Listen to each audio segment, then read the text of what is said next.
Hi, Tom Spellman here at the Lyle Center for Regenerative Studies at Cal Poly Pomona. And one of the projects that we put in last March was this little persimmon grove. It's 10 trees, all Jiro-Fuyu persimmon, and it's decomposed granite on the ground around it. The idea is to turn this into a little patio area where these persimmon trees will eventually become the cover. So we can put some picnic tables and benches out here and people can socialize in this area. The building behind us is a big commercial kitchen, so we'll be doing all kinds of events here. Now, the persimmons did great. 9 out of 10 of them, we cut them all back to about 3.5 feet tall when we planted them. 9 out of 10 of them have all come up from that top.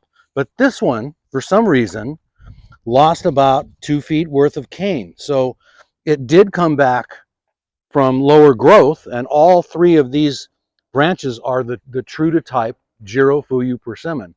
But I don't want it to look like a shrub, so I want it to eventually look like these trees. What we want to do is we want to choose this primary leader, and we want to take this other growth back pretty dramatically. I'm not going to remove it completely, but I'm going to take it back down to just a few buds. Cut there, cut there, cut here. So this will actually allow this tree to keep translocating carbohydrates and nutrients and irrigation, and it will put more strength into this. So I could take this out completely, or I could get a little tie tape and I could tie this off to the branch that we lost. So I think we'll do that, but just simply for restructuring, now we've got a leader that's going up in the right direction. So this tree, by the end of this summer, will be very close to matching the other 9 trees in this little patio area. Another thing I'd like to point out, I noticed this morning on the tree behind me here, we've got some nice low branching, but we also have some rootstock suckers. So these 2 branches right here are Diosporus lotus, which is a rootstock that's used to graft persimmons onto. So you can see the difference in the foliage. This is a big, darker green, glossier foliage. This is a little pointier, a little narrower, and you can see the graft union right here. Very obvious where the graft union is. So anything coming off from below that graft union, we need to remove. So now we've got everything growing back up in the right direction. We're not really going to do any other structuring on these trees through the growing season. We're just going to let them put some size on, and then we'll make our decisions as far as how high we want the canopy this coming fall. But like I said, this is going to become a little patio area, a little socializing area where people can take their lunches and take breaks, and we want these trees to eventually come up and create that patio cover or that shade cover. And what's more beautiful than a big full-size Jiro-Fuyu persimmon in October and November with all those little ripe fruit hanging on it. So I could come here and eat lunch without even bringing a lunch. So here with my good friend Nate Satrape, who's the site technician here at the Lyle Center for Regenerative Studies. And one of the things that we wanted to make sure we mentioned was this particular project.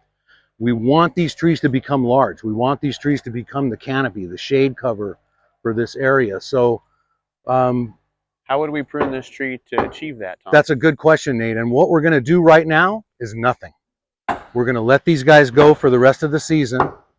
We're going to let them gain more height, and then we're going to work on that canopy this fall. But right now, I just want to build height. I want to get them up to a size where we can start to really encourage a nice umbrella type canopy on there. Okay.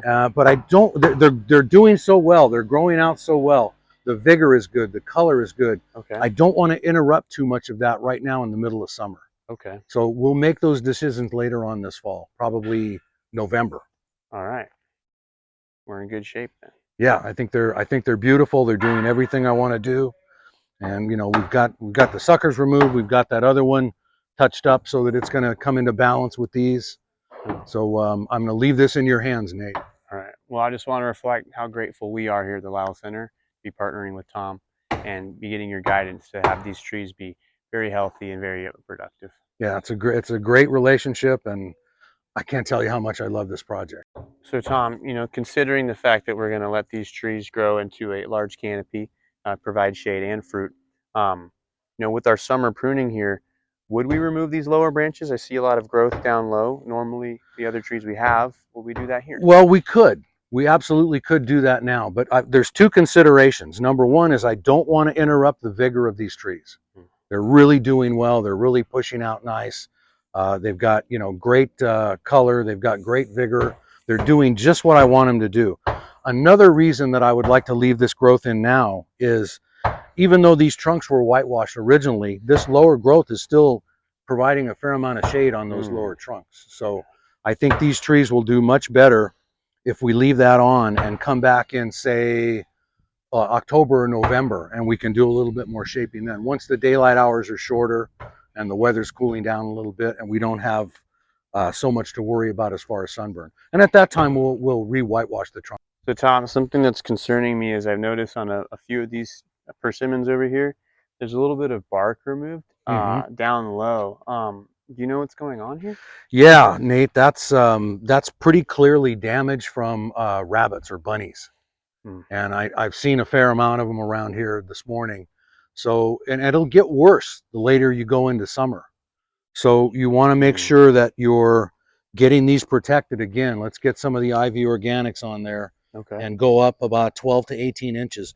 The rabbits aren't going to climb up in the tree. They're just going to chew on the bark on the bottom. And you can see where all that damage is. It's all in the lower 12 inches of the trunk.